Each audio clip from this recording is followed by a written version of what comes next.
आगामी 22 जनवरी को देश के अंदर महा-उत्सव की तैयारियाँ बहुत ही जोर-शोर से चल रही हैं। हमारे बीच में मनीष मित्तल साहब हैं। मनीष जी क्या कहना चाहेंगे बहुत सर्वप्रथम तो मैं हमारे पूरे देशवासियों को मैं बधाई देना चाहता हूँ कि एक बहुत बड़े संघर्ष के बाद, जी, जो कि मैं मानता हूँ कि विश्व का सबसे बड़ा संघर्ष रहा, 700 साल का संघर्ष, इतना बड़ा संघर्ष किसी भी चीज़ को लेने के लिए आज तक विश्व के अंदर में कोई नहीं हुआ।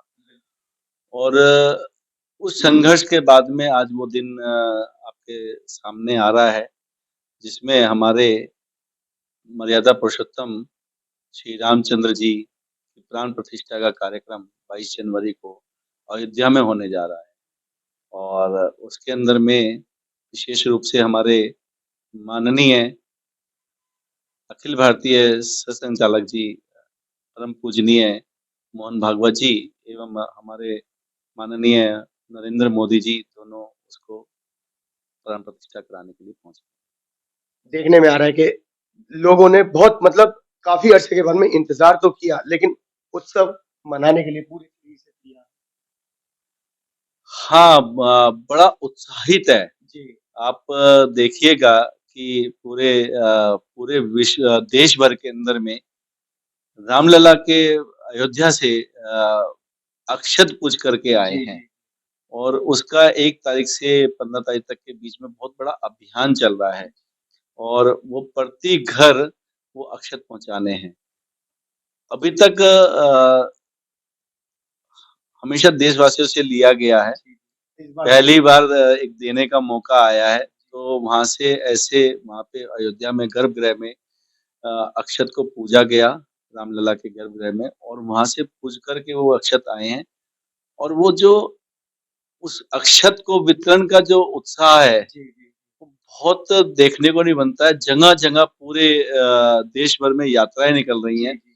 उन अक्षत को लेकर के अपने-अपने जिलों में, नगर के अंदर में, प्रांत में, विभाग में वो अक्षत जा रहे हैं और जहाँ से भी वो अक्षत लेके जा रहे हैं, तो वो एक फूलों की उत्साह से लेकर के फूलों की वर्षा तक की है फूलों उन्होंने। की वर्षा और ढोल अनेक नगाड़े ढोल, नगाड़े, डीजे और जी, विभिन्न प्रकार के तरीकों से लोग उत्सव मना रहे हैं।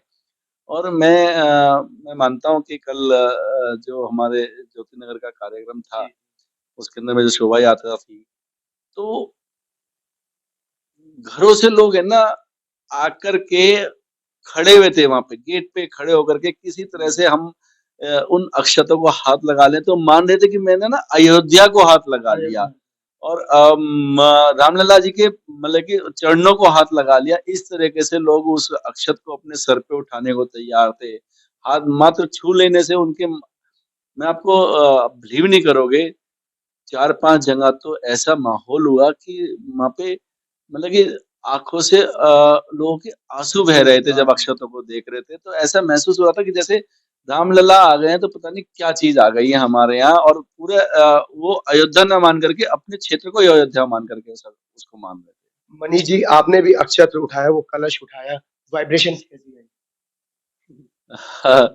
वो अनुभूति अलग थी। उसकी मतलब कि ना आप कल्पना भी नहीं कर सकते कि वो अक्षत लेने का और क्या नाम उसको ऐसा सौभाग्य प्राप्त हुआ कि उस अक्षत को अपने अम, मस्तक पे लगाने का सौभाग्य प्राप्त हुआ और क्या नाम शीश हमारा उनके आगे झुकने का सौभाग्य प्राप्त हुआ। तो वो आप कल्पना भी नहीं कर सकते कि कितना बड़ा कल माहौल था और कितना उत्साहित कार्यक्रम था कि बस मैं सोच भी नहीं पा रहा था कि मेरे साथ भी ऐसा कभी जीवन में हो पाएगा कि मैं रामलीला को अपने सर पे उठा सकूँ। वहीं अगर हम बात करें दिवाली मनाने की तैयारी है, 5-5 दीपक जलाने की लोग नहीं, ये एक कुछ थोड़ा-सा कन्फ्यूज़न है लोगों जी, में। ये जो प्रति घर हम अक्षत पहुँचा रहे हैं, उस अक्षत के अंदर में हमने ये कहा है कि एक निमंत्रण हमको देना है। जी, उस निमंत्रण के अंदर में हर व्यक्ति से एक अक्षत देकर के एक निमंत्रण देना है कि आप अपने सामर्थ्य अनुसार जी, 5 दीपक ही उसकी कोई सीमा नहीं जी, है। जी, सामर्थ्य अनुसार आप अपने पास के मंदिर में जाएँ और मंदिर में जाकर के बेयर मिनिमम कम से कम भी 5 दीपक तो जलाएँ। जलाएँ। हाँ, ब्राह्मणों का काम ना बढ़ाएँ, बिल्कुल, उनके हाथ में ना पकड़ा के आ जी, जाएँ, जी। खुद अपने सब काम से निवृत्त होकर के और पहले अपना सुबेरे का कीर्तन भजन कर करके और फिर अपने किसी बड़े पर्दे पे घर में ना देख करके आसपास में आयोजन करें मंदिर के अंदर में, बड़े मंदिर में। मार्केट ट्रेडर्स एसोसिएशन के जितने भी अधिकारी हैं, मैं उनसे भी निवेदन ये किया है कि अपनी मार्केट में प्रावधान कराएं, क्योंकि जो दुकानदार भाई हैं वो तो घर पे दुकान खोलेंगे जा करके वर्किंग डे, तो उनका वहां पे प्रावधान कराएं कि वो ताकि जो है बड़ी स्क्रीन पे उस लाइव कार्यक्रम को देख सकें। ऐसे ही आरडब्ल्यू एनजीओ हैं जहाँ पे बड़े मंदिर अवेलेबल नहीं है, जगह बड़ी अवेलेबल नहीं है, तो कहीं धर्मशाला में आरडब्ल्यू मिलकर के कार्यक्रम कराए। एनजीओ हैं जो बड़े बड़े विभिन्न संगठनों में काम करते हैं, तो वो वहां पे इस कार्यक्रम को कराएं। और हर संगठन में हर मतलब कि जितने भी हमारे सरकारी वो हैं, मंदिर हैं, मठ हैं, हर जगह जहां भी आपके नजदीक में जाकर के आप दीपक जला सकते हैं। कम से कम भी 5 दीपक जाके जलाएं, खुद जलाएं, ये नहीं कि। और उसके साथ में एक अन्य चीज और बता देता हूँ, जैसे हम अपने दिवाली पे घर सजाते हैं, है ना, उसी तरीके से प्रयास करें कि पूरे घर की साज सज्जा करें।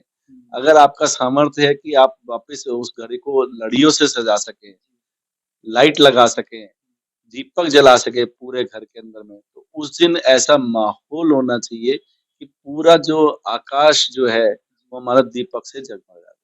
मनीष जी क्या अपील करेंगे लोगों से? मेरा अपील यही है कि ये नया वर्ष जो आ रहा है सभी के लिए मंगलमय हो और अंग्रेजी सबसे हाँ, अंग्रेजी नव वर्ष। देखिए, कोई भी त्योहार है, कैसा भी त्योहार है, किसी भी समुदाय का त्योहार है, उसका विरोध नहीं होना चाहिए, है ना। हम वसुधैव कुटुंबकम की बात करते हैं, तो वसुधैव कुटुंबकम के अंदर में हमारे सभी धर्म, सिख है, बौद्ध है, जैन है, ये सब हमारे हैं, ठीक है ना। तो इनके जो त्योहार हैं हम उनको अपना त्योहार मानते हैं। और क्या नाम, ये जो परिपाटी है अलग अलग की, उसको नहीं मैं मानता। हम सब एक हैं, सब हम हिंदू हैं और भारत माता के पुत्र हैं। अब जब एक माँ के जने में, तो निश्चित तौर पे तो एक सगे भाई हैं, है ना। तो भारत माता के पुत्र के जने में है तो सभी सगे भाई हैं। तो हम सब लोग मिलकर के अ, इस त्योहार को, जो हमारा 1 जनवरी से प्रारंभ हो रहा है, जनवरी के पहले मंथ के अंदर में ही हमारे रामलला हमारे देश के अंदर में विराजमान हो रहे हैं, तो इतने उत्साह से मनाएं कि एक आपके घर में शादी है, आपके घर में दिवाली है, आपके घर में बड़ा त्योहार है, जैसे आप अपने जो भी शौक से पूरा कर सकते हैं, वो इस कार्यक्रम को पूरा करें। और हाँ, एक चीज और है, मैं एक अपील और कर रहा हूँ, क्योंकि शादियों का सीजन लगा होगा। 15 जनवरी से 14 मकर संक्रांति से के बाद से सब साया शुरू हो जाएगा। तो मेरा लोगों से अपील है, जिनके घर में भी शादी है, प्रयास करें कि उस पंडाल को भी अयोध्या का मंदिर बना दें, है ना। एक क्योंकि आप जब करते हैं तो आप इवेंट वगैरह सब कराते हैं, निश्चित तौर पे आप बड़े-बड़ी शादियां देखते हैं तो आप इवेंट वगैरह कराते हैं, तो उस इवेंट के माध्यम से उस पंडाल को भी अयोध्या में बदल दें। और एक चीज मेरे मन में और आई थी, मैंने अभी किसी से कल जिक्र किया था, उनकी बेटी की शादी है। अगर हम अपने पारंपरिक परिधान के अंदर में उन बच्चों का अगर हम विवाह कराएं, है ना, कोई ऐसे गाउन वगैरह ना पहना करके, तो मैं तो अपील कर सकता हूँ, है ना। मेरे को किसी, हाँ, कि पारंपरिक परिधान में जैसे हमारे यहाँ हुआ करता था, तो उस परिधान में अगर वो ऐसा अपना विवाह संपन्न कराते हैं और उसी मंत्रोच्चारण से विवाह संपन्न कराते हैं, तो निश्चित तौर पे देखना उस दिन का जो दिवस होगा वो इतिहास में रचा जाएगा, 22 जनवरी का दिन। और मैं पुनः सभी देशवासियों को मकर संक्रांति की, नव वर्ष की